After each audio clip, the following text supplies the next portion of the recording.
Hello everyone, good morning. एक बार फिर से आप सभी का क्रेजी जी के ट्रिक के डेली करंट अफेयर की सीरीज में स्वागत है। मेरा नाम है पंकज वैष्णव और आज के इस सेशन में हमारे डेली करंट अफेयर को आगे बढ़ाते हुए हम डिस्कस करने वाले हैं 28 जून के सभी इंपॉर्टेंट करंट अफेयर को। एंड तक सेशन में बने रहिएगा। एक एक क्वेश्चन बहुत ही इंपॉर्टेंट है, नोट कीजिएगा, एक एक फैक्ट को नोट कीजिएगा। और पीडीएफ कहाँ मिलेगी? क्रेजी जी के ट्रिक के एप्लीकेशन को चेकआउट कीजिए, फ्री ऑफ कॉस्ट आपको इसकी पीडीएफ मिल जाएगी। जिस भी डे की डेली करंट अफेयर की आपको पीडीएफ चाहिए वो एप्लीकेशन पर अवेलेबल है। पहला क्वेश्चन, सल्कन फॉसिल्स पार्क को यूनेस्को की वर्ल्ड हेरिटेज साइट की टेंटेटिव लिस्ट में शामिल किया गया, यह किस राज्य में स्थित है? तो सल्कन फॉसिल्स पार्क की बात करें, यह हमको देखने को मिलेगा भारत के उत्तर प्रदेश राज्य में। उत्तर प्रदेश राज्य में एक जिला देखने को मिलता है, सोनभद्र जिला। यहां पर सल्कन फॉसिल्स पार्क है, यूनेस्को की वर्ल्ड हेरिटेज साइट की संभावित लिस्ट में शामिल किया गया है। अभी देखिए, यूनेस्को वर्ल्ड हेरिटेज साइट घोषित नहीं किया गया, केवल संभावित लिस्ट में शामिल किया गया है। अच्छा, आपको पता है इंडिया में वर्तमान में कितने वर्ल्ड हेरिटेज साइट देखने को मिलते हैं यूनेस्को के? इंडिया में 43 वर्ल्ड हेरिटेज साइट है यूनेस्को के। लास्ट जो घोषित किया गया था वो असम में है। कमेंट में बताना कि कौन सा। ठीक है, 43 वर्ल्ड हेरिटेज साइट इंडिया की असम में कौन सी है, कमेंट कीजिएगा। यहां पर हम सल्कन फॉसिल्स पार्क की बात कर लेते हैं। उत्तर प्रदेश में कैमूर पहाड़ियों में यह देखने को मिलता है, विंध्याचल पर्वतमाला का हिस्सा है कैमूर पहाड़ियां। उत्तर प्रदेश राज्य में और मध्य प्रदेश में फैली हुई है। तो कैमूर माउंटेन रेंज में हमको देखने को मिलता है कैमूर वाइल्ड लाइफ सेंचुरी के पास में सल्कन फॉसिल्स पार्क। अब यहां पर इंपॉर्टेंट इसलिए हो जाता है क्योंकि ये दुनिया के सबसे पुराने और अच्छी तरीके से प्रोटेक्टेड फॉसिल साइट मानी जाती है। यहां पर जो जीवाश्म के साक्ष्य, जो फॉसिल्स के साक्ष्य हैं, वो 140 करोड़ साल पुराने, और ये पूरा एरिया 25 हेक्टेयर एरिया में फैला हुआ है। ठीक है, तो 140 करोड़ साल माना जाता है कि ये फॉसिल्स तब से हैं जब पहली बार पृथ्वी के वातावरण में ऑक्सीजन एकत्रित होना शुरू हुई थी। मतलब जो ऑक्सीकरण की घटना हुई है पृथ्वी के वायुमंडल में, जब उसकी शुरुआत हुई थी, तब से ये फॉसिल्स यहां पर देखने को मिलते हैं। ये माइक्रो स्ट्रक्चर हैं, ऐसे माइक्रो स्ट्रक्चर जिनका निर्माण नीले हरे शैवालों के समूह के द्वारा किया गया है। तो इन फॉसिल्स में स्ट्रोमेमेटोलाइट्स भी शामिल है, जो कि एक साइनोबैक्टीरिया मतलब नीले और हरे शैवाल के माध्यम से, उनके समूह के माध्यम से बनाए गए हैं। तो इस जो पार्क है उसका नाम दिया गया है सल्कन फॉसिल पार्क। भारत के उत्तर प्रदेश राज्य में देखने को मिलता है और यूनेस्को की वर्ल्ड हेरिटेज साइट की टेंटेटिव लिस्ट में इसे शामिल किया गया।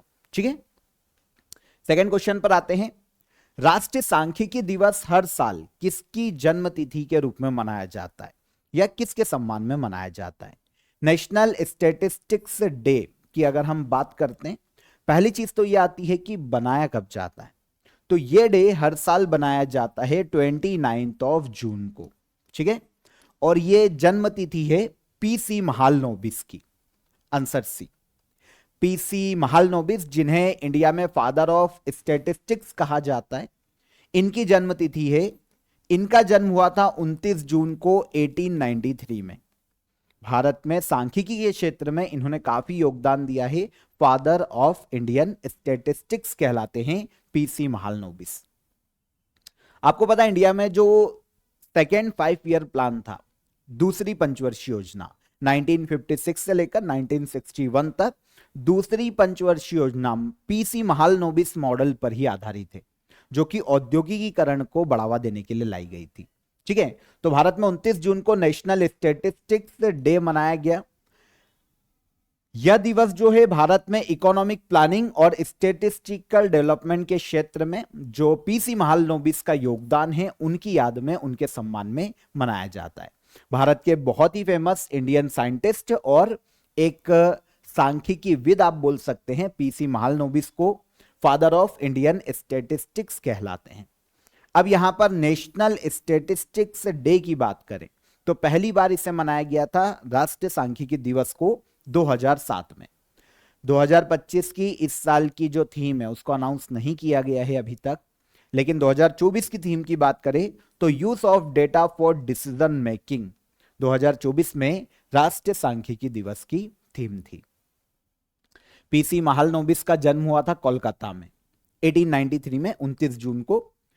1931 में इन्होंने ही भारतीय सांख्यिकी संस्थान की स्थापना की थी। ये जो संस्थान है ना, भारत में सांख्यिकी अनुसंधान और शिक्षा को बढ़ावा देने के लिए काम करता है। मील का पत्थर साबित हुआ था यह संस्थान, भारतीय सांख्यिकी संस्थान। ठीक है। इसके अलावा second 5 year plan PC Mahalanobis model पर आधारित है। 1955 से लेकर 1967 तक पीसी महालनोबिस योजना आयोग के सदस्य थे और इन्हीं की सिफारिशों के आधार पर जो इंडस्ट्रियलाइजेशन की शुरुआत की गई थी पंचवर्षीय योजनाओं में, सेकेंड पंचवर्षीय योजना में इसका हमको प्रमाण देखने को मिलता है, जो कि पीसी महालनोबिस मॉडल पर आधारित है। औद्योगिकीकरण को बढ़ावा दिया गया था। 1968 में पद्म विभूषण से सम्मानित किए जा चुके हैं पीसी महालनोबिस। अब ये तो बात हो गई राष्ट्रीय सांख्यिकी दिवस की। अगर हम विश्व सांख्यिकी दिवस की बात करें तो यह बनाया जाता है 20 अक्टूबर को। तो दोनों में कंफ्यूज मत होना, दोनों इंपॉर्टेंट है और दोनों ही एग्जाम में पूछे गए हैं। एसएससी 2022 में राष्ट्रीय सांख्यिकी दिवस पूछा गया था, तो दोनों ही एग्जाम में क्वेश्चन आते हैं। वर्ल्ड स्टैटिस्टिक्स डे मनाया जाता है, शुरुआत की गई थी सबसे पहली बार 2010 में और यह मनाया जाता है 20 अक्टूबर को। ओके, आगे बढ़ने से पहले आपको ऑफर ऑफ द डे यहां पर बता देता हूं। आप सभी के लिए कंप्लीट जीएस जीके का ऑल सब्जेक्ट ई बुक कलेक्शन यहां पर अवेलेबल है। हिंदी और इंग्लिश दोनों ही लैंग्वेज में ये आपको मिलेगा।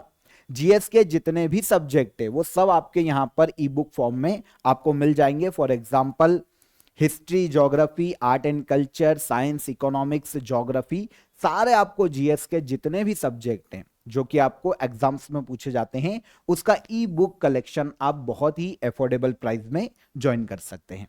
ठीक है, हिंदी और इंग्लिश दोनों ही लैंग्वेज में है। डिस्क्रिप्शन में मैं आपको उसकी लिंक दे दूंगा, वहां पर जाकर आप इजीली इसे अवेल कर सकते हैं। डन। अगर कोई भी आपको डाउट आता है तो हेल्पलाइन नंबर है आपके लिए, कॉल कीजिए, व्हाट्सएप कीजिए, आपकी क्वेरी सॉल्व हो जाएगी। तब तक हम चलते हैं हमारे अगले क्वेश्चन पर। 27 जून को प्रसिद्ध जगन्नाथ रथ यात्रा की शुरुआत की गई। कहां पर आयोजित होती है? पुरी जगन्नाथ ओडिशा में। रथ यात्रा उत्सव किसे समर्पित है? तो भगवान जगन्नाथ का मंदिर देखने को मिलता है ओडिशा के पुरी में, और यहीं पर जो पूरी रथ यात्रा निकाली जाती है वो भगवान जगन्नाथ, उनके भाई बलराम या बलभद्र और बहन सुभद्रा को समर्पित एक रथ यात्रा है। तीनों जो भगवान हैं उनकी रथ यात्रा निकाली जाती है ओडिशा के पुरी में। ठीक है, अभी ये 27 जून को शुरू हुई है और 8 जुलाई को ये समाप्त होगी। अच्छा, लोकेशन है ओडिशा का पुरी। अगर हम हिंदू पंचाग के आधार पर देखें, हिंदू कैलेंडर के आधार पर देखें कि ये कब निकाली जाती है हर साल, तो आषाढ़ मास जो कि जून और जुलाई मंथ में होता है, जून के एंड में शुरू होता है, तो आषाढ़ मास का जो चंद्र महीने का शुक्ल पक्ष है, इस वक्त शुरू किया जाता है पूरी जगन्नाथ यात्रा को, रथ यात्रा। यात्रा के दौरान तीनों जो देवता है प्रमुख, भगवान जगन्नाथ कृष्ण भगवान के स्वरूप हैं, और इसके अलावा भाई बलराम और बहन सुभद्रा, ये तीनों ही 3 विशाल रथों में बैठकर अपने मामा के घर जाते हैं, जो कि गुंडीचा मंदिर कहलाता है, या फिर इसे कहा जाता है गुंडी चीरा। भगवान जगन्नाथ के मंदिर से ऑलमोस्ट 2.5 किलोमीटर का डिस्टेंस रहता है गुंडी चीरा का, तो मामा का घर है, इसे गुंडीचा मंदिर कहा जाता है। तो यहां पर जाते हैं, इस जगह तक रथ को खींचा जाता है। अब यहां पर interesting fact art and culture से जो आपको एग्जाम में पूछा जाता है, तीनों रथों की कुछ आपको विशेषताएं देखने को मिलेगी, नाम देखने को मिलेंगे जो बहुत ही इंपॉर्टेंट है। सबसे बड़ा जो रथ होता है भगवान जगन्नाथ का होता है। नंदी घोष या गरुड़ ध्वज रथ के नाम से इसे पुकारा जाता है, नाम मिल गया। पीला और लाल रंग का यह रथ हमको देखने को मिलता है। फिर बलराम जी की बात करें तो इनका जो रथ है वो ताल ध्वज के नाम से पुकारा जाता है। इनका रंग होता है लाल और हरा रथ का, और देवी सुभद्रा का जो रथ है वो दर्प दलन या पद्म रथ के नाम से पुकारा जाता है। ये काला और नीला रंग में होता है अपेक्षाकृत। तो ये तीनों रथों के नाम हैं, इनको याद रखिएगा। भगवान जगन्नाथ का रथ पूछा जाता है, नंदी घोष या गरुड़ ध्वज। ठीक है, अब यहां पर दो और आपको शब्दावली देखने को मिलेगी। एक तो पूरी जगन्नाथ रथ यात्रा तो हो गई, अब एक बहुधा यात्रा भी फेमस है। क्या होता है, जब एक महीने के बाद गुंडीचा मंदिर से वापस यात्रा मंदिर जगन्नाथ तक आती है तो इसे कहा जाता है बहुधा यात्रा। और एक वर्ड है नीलाद्री बीज, देवताओं के गर्भगृह में वापस लौटने का जो सिंबल है, मतलब यात्रा करके आ गए फिर स्थापित किया जाएगा गर्भगृह में, इसे कहा जाता है नीलाद्री बीज। ठीक है, तो ये पूरी जगन्नाथ रथ यात्रा है, ओडिशा के पुरी में हर साल आयोजित की जाती है। हाल ही में जारी ब्रांड फाइनेंस इंडिया 100 2025 रैंकिंग के अनुसार देश का सबसे वैल्यूएबल ब्रांड कौन सा बना है? तो ब्रांड फाइनेंस की एक रिपोर्ट है, ब्रांड फाइनेंस इंडिया 100 2025। इस रैंक में इंडिया का सबसे वैल्यूएबल ब्रांड बना है टाटा ग्रुप। आंसर है सबसे ज्यादा वैल्यूएशन, सबसे ज्यादा वैल्यूएबल ब्रांड टाटा ग्रुप को घोषित किया गया। टॉप 100 कंपनीज का जो इन्होंने वैल्यूएशन बताया है इस रिपोर्ट में, भारत की टॉप 100 कंपनी का अगर हम कंबाइंड ब्रांड वैल्यू देखें तो ये 236.5 बिलियन अमेरिकी डॉलर है ब्रांड वैल्यूएशन। अब सबसे टॉप ब्रांड वैल्यूएशन देखने को मिलता है टाटा ग्रुप का 31.6 बिलियन अमेरिकी डॉलर। अगर हम टॉप 3 देखते हैं तो पहले पर तो टाटा ग्रुप हो गया, सेकेंड पर आता है इन्फोसिस 16.3 बिलियन अमेरिकी डॉलर, 15% का इंक्रीज हुआ है लास्ट ईयर से। थर्ड पर आता है एचडीएफसी ग्रुप, एचडीएफसी लिमिटेड का जब एचडीएफसी में विलय हुआ तो उसके बाद इसका वैल्यूएशन 14.2 बिलियन अमेरिकी डॉलर हो गया है। तीसरे नंबर पर है जो वैल्यूएशन के मामले में। ठीक है, इसके बाद आता है एलआईसी इंडिया 13.6 बिलियन अमेरिकी डॉलर। इसके अलावा ऐसा ब्रांड जो कि फास्टेस्ट ग्रोइंग ब्रांड रहा, ये रहा अडानी ग्रुप। इसकी वैल्यूएशन में 82% का जंप देखने को मिला है मार्केट ब्रांड वैल्यू में। सबसे ज्यादा हाईएस्ट या फास्टेस्ट ग्रोइंग ब्रांड कौन सा? अडानी ग्रुप।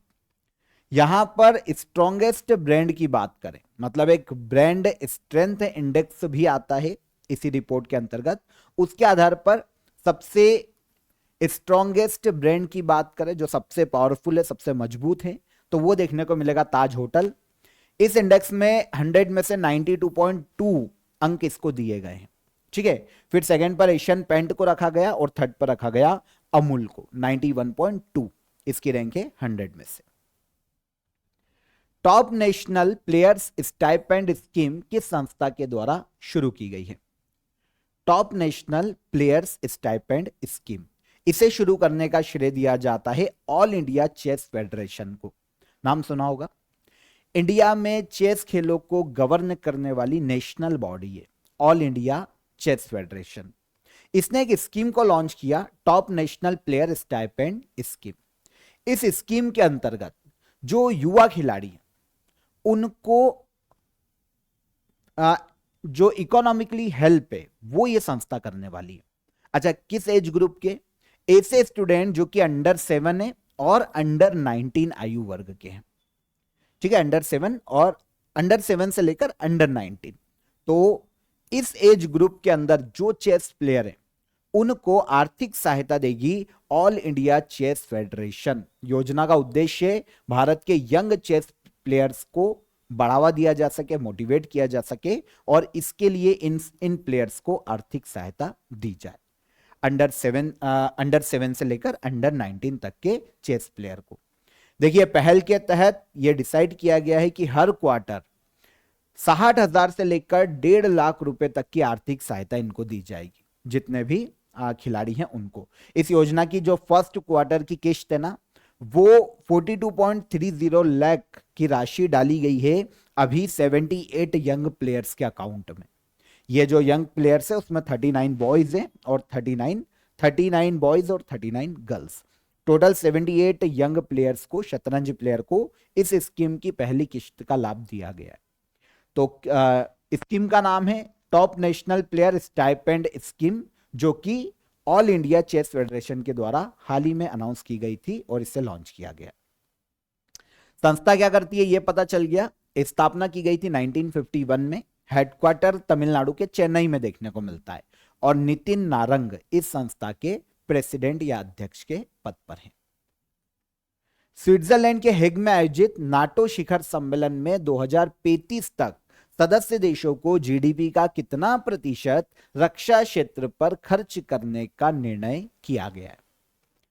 2025 में NATO North Atlantic Treaty Organization, जानते हैं ना, 32 मेंबर कंट्री है नॉर्थ अटलांटिक ट्रीटी ऑर्गेनाइजेशन में। 32 कंट्रीज पहले 1949 में संस्था का गठन किया गया था। 12 देशों ने मिलकर गठन किया था ताकि सोवियत संघ जो है उसकी बढ़ती हुई शक्ति को रोका जा सके। वर्तमान में 32 मेंबर देखने को मिलते हैं नाटो में। इनकी समिट का आयोजन किया गया है द हेग में, नीदरलैंड में आता है द हेग। वहां पर इसकी समिट आयोजित की गई, शिखर सम्मेलन आयोजित किया गया और यह डिसाइड किया गया कि 2035 तक जो नाटो के सदस्य देश है ना, वो अपनी जीडीपी का 5% डिफेंस सेक्टर पर खर्च करेंगे। कितना परसेंट? 5%। डोनाल्ड ट्रंप के दबाव में यह फैसला लिया गया है क्योंकि डोनाल्ड ट्रंप चाहते हैं कि नाटो देश और ज्यादा पावरफुल हो ताकि इन फ्यूचर रशिया या ईरान जैसे देशों की कभी चैलेंज आता है तो वो उनको दबा पाए। तो 2025 में अभी 24-25 जून को 2025 में नाटो समिट का आयोजन किया गया नीदरलैंड के द हेग में। जो करंट सेक्रेटरी जनरल है उन्होंने यहां पर अध्यक्षता की थी। मार्क रूटे अध्यक्ष है नाटो के वर्तमान में। समिट में घोषणा की गई कि नाटो के मेंबर कंट्री 2035 तक अपनी जीडीपी का 5% डिफेंस सेक्टर पर खर्च करेंगे। इसके पहले 2014 में यह घोषणा की गई थी कि जो नाटो के मेंबर कंट्री है वो जीडीपी का 2% तक डिफेंस सेक्टर पर खर्च करेंगे और अब इसको बढ़ाकर किया गया है 5%। अभी क्या हो रहा है कि नाटो के 32 जो मेंबर कंट्री है ना, उसमें से केवल 22 कंट्रीज ही ऐसी है जो कि 2% तक भी डिफेंस पर खर्च कर पा रही है, बाकी तो उससे भी कम है। तो अब इनको 2035 तक 5% का लक्ष्य हासिल करना पड़ेगा क्रमवार चलते हुए। 2 जगह पर खर्च किए जाएंगे। जीडीपी का 3.5% खर्च किया जाएगा ट्रेडिशनल डिफेंस सेक्टर में, जैसे सेना के ऊपर हथियार की जो प्रणाली है उसको उन्नत करने में, हथियार खरीदने में, और 1.5% खर्च किया जाएगा साइबर सिक्योरिटी, मिलिट्री मोबिलिटी के लिए, जो इंफ्रास्ट्रक्चर डेवलप करना उसके लिए, एनर्जी सिक्योरिटी को बढ़ाने के लिए 1.5% तक खर्च किया जाएगा। तो टोटल 5% का ये आंकड़ा हो जाता है। नाटो पता चल गया गठन कब हुआ था? 1949 में। 12 मेंबर कंट्रीज ने मिलकर इसका गठन किया था। अच्छा, पहली बार जब नाटो बना ना तो इसकी घोषणा 1949 में वॉशिंगटन डीसी में की गई थी, इसीलिए इसे वॉशिंगटन ट्रीटी के नाम से भी जाना जाता है नाटो को। मेंबर कंट्री वर्तमान में 32 है। 31वां मेंबर 2023 में बना था फिनलैंड और 2024 में लास्ट ईयर स्वीडन 32वां मेंबर बना था नाटो का। सेक्रेटरी जनरल है मार्क रूटे। अभी तो नीदरलैंड के हेग में समिट का आयोजन किया गया। 2026 में नाटो शिखर सम्मेलन आयोजित किया जाएगा तुर्की में नेक्स्ट ईयर। भारत का पहला समुद्री क्षेत्रीय एनबीएफसी कंपनी कौन बनी है?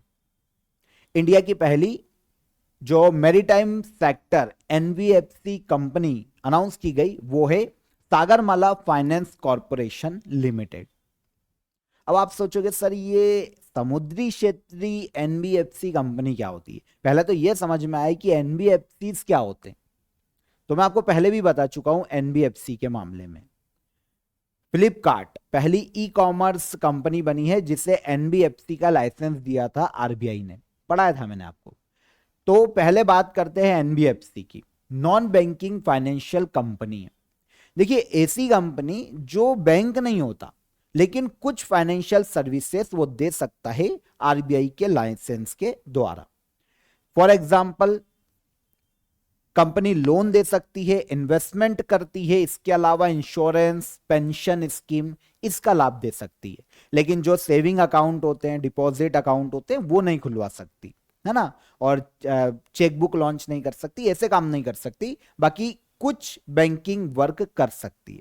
तो ये होती है NBFC, non banking financial company. अब मैरीटाइम रीजन एनबीएफसी क्या होता है?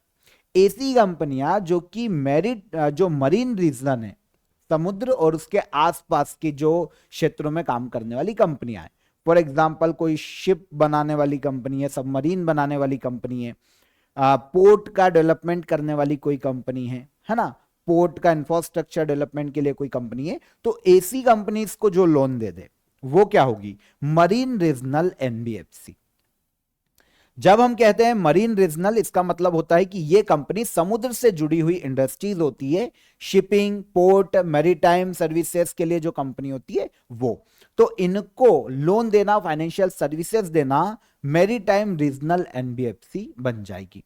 तो ये बनी है अभी सागरमाला। ठीक है, भारत की पहली मरीन रीजनल एनबीएफसी ऐसी कंपनी होगी जो कि समुद्र से संबंधित उद्योगों को लोन देगी। Shipping company, port company, marine services, port infrastructure development की कोई कंपनी है, तो इनको लोन देने का, इन्वेस्टमेंट करने का जो फैसिलिटी है वो देने वाली है मरीन रीजनल एनबीएफसी।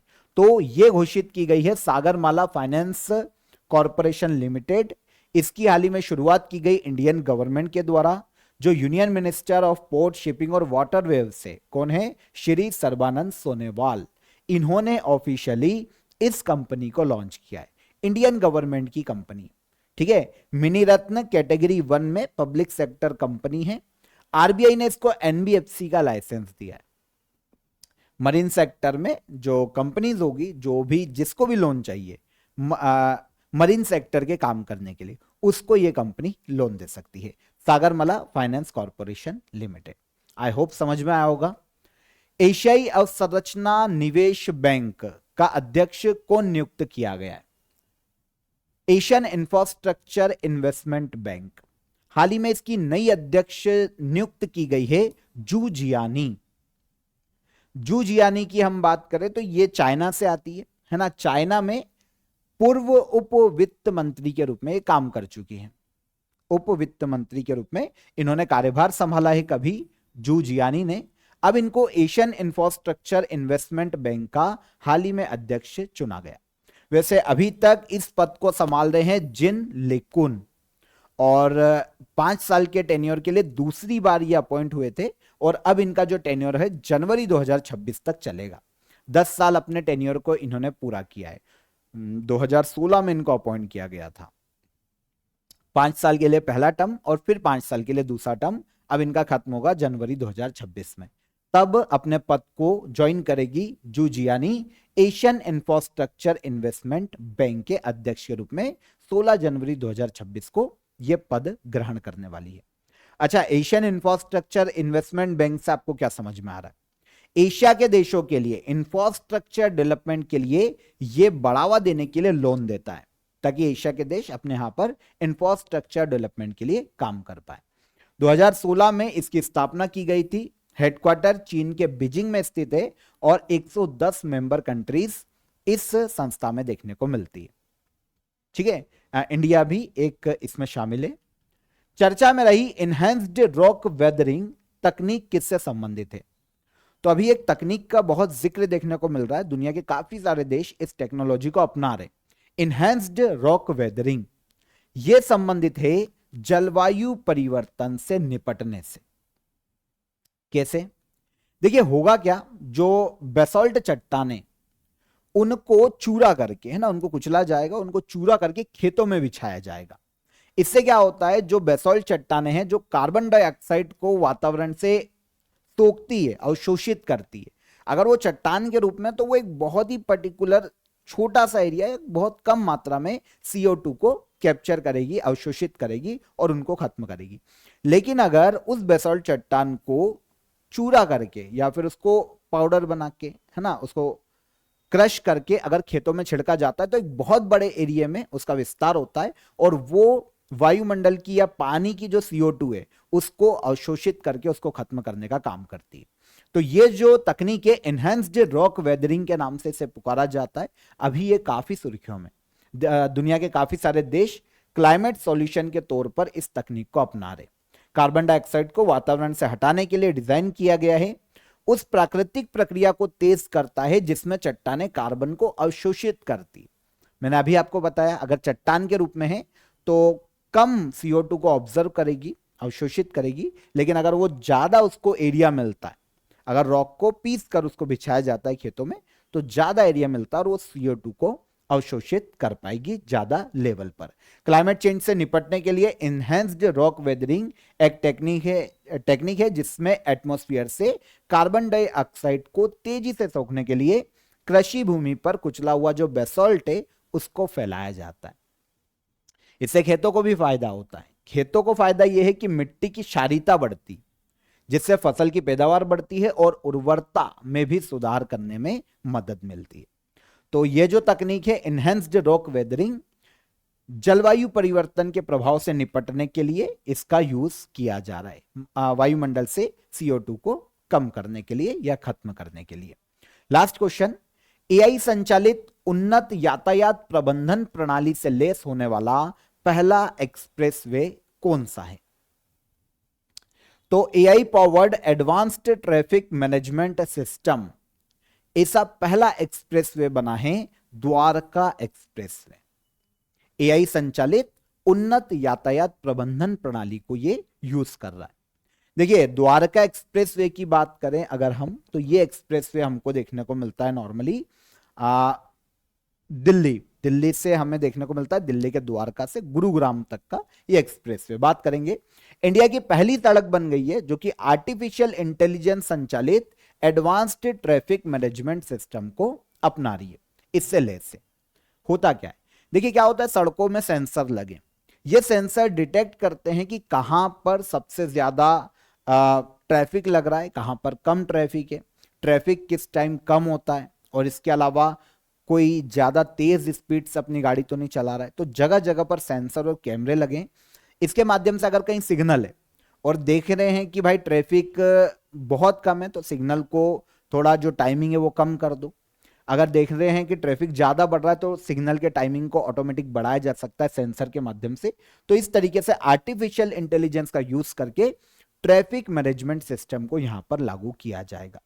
प्रोजेक्ट का क्रियान्वयन Indian highway management company limited के द्वारा किया जा रहा है, और यह भारत का पहला ऐसा एक्सप्रेसवे है जिस पर इस टेक्नोलॉजी को यूज किया जा रहा है। ठीक है, तो आई होप आपको समझ में आया होगा। 29 किलोमीटर का एक्सप्रेसवे है द्वारका एक्सप्रेसवे। 29 किलोमीटर इसकी लंबाई देखने को मिलती है, दिल्ली के द्वारका से गुरुग्राम तक ये जाता है 29 किलोमीटर का। ठीक है, चलिए, तो यहां पर हमारे 28 जून के सभी करंट अफेयर हो जाते हैं। डिटेल में हमने इसको डिस्कस कर लिया। अब हम चलते हैं लास्ट डे के करंट अफेयर के रिवीजन पर। देखें, ठीक है, बिहार राज्य का पहला न्यूक्लियर रिएक्टर कहां बनाया जाएगा? तो बिहार का पहला न्यूक्लियर रिएक्टर नवादा, बिहार में। विवादित बनका चरला परियोजना किस राज्य में स्थित है? यह देखने को मिलेगी आंध्र प्रदेश में। आंध्र प्रदेश और तेलंगाना के मध्य में विवादित। खेलो इंडिया यूनिवर्सिटी गेम्स 2025 का आयोजन नवंबर में किस शहर में किया जाएगा? खेलो इंडिया यूनिवर्सिटी गेम्स, इसका आयोजन नवंबर में किया जाने वाला है राजस्थान के जयपुर में। हाल ही में कैप्टन MS कोहली का निधन हो गया, ये किस क्षेत्र से संबंधित थे? MS कोहली की बात करें तो ये बहुत ही फेमस पर्वतारोही रहे हैं जिनका हाल ही में निधन हुआ। केंद्रीय मंत्री जितेंद्र सिंह के द्वारा हिस्ट्री दैट इंडिया इग्नोर्ड पुस्तक को लॉन्च किया गया, किसके द्वारा लिखी गई है? इस बुक को लिखा है प्रेम प्रकाश ने। इंडियन कंजर्वेशन कॉन्फ्रेंस 2025 का आयोजन कहां किया गया? तो इसका आयोजन किया गया उत्तराखंड के देहरादून में। State of the climate in Asia 2024 report किसके द्वारा जारी की गई? इस रिपोर्ट को जारी करने का श्रेय दिया जाता है वर्ल्ड मेट्रोलॉजिकल ऑर्गेनाइजेशन को। हाल ही में चर्चित तवी नदी किस नदी की सहायक नदी है? तवी नदी सहायक नदी है चिनाब रिवर की। ठीक है, तो ये सारे करंट अफेयर कल के सेशन के हैं, रिवाइज हो जाते हैं हमारे यहां पर। अब हम चलते हैं लास्ट डे के हमारे क्वेश्चन ऑफ द डे के आंसर पर। एक और क्वेश्चन बचा है क्या? एक और बचा है। सूक्ष्म लघु मध्यम उद्यम दिवस हर साल कब मनाया जाता है? 27 जून को। ठीक है, अब क्वेश्चन ऑफ द डे देख लीजिए। कल के क्वेश्चन, रैयतवाड़ी प्रणाली को भारत में सबसे पहले किसने लागू किया था?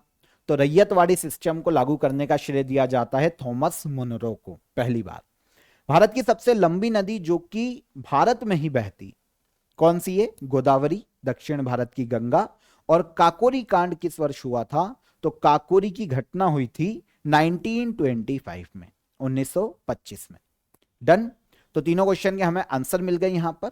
अब हम चलते हैं आज के क्वेश्चन ऑफ द डे पर। स्टैच्यू ऑफ लिबर्टी अमेरिका को किस देश ने गिफ्ट में दिया था?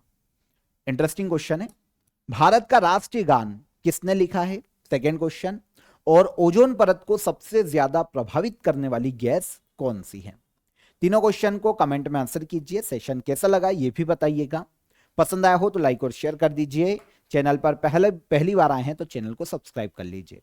कल फिर मुलाकात करेंगे नेक्स्ट डे के करंट अफेयर में। तब तक अपना ख्याल रखिएगा। जय हिंद, जय भारत।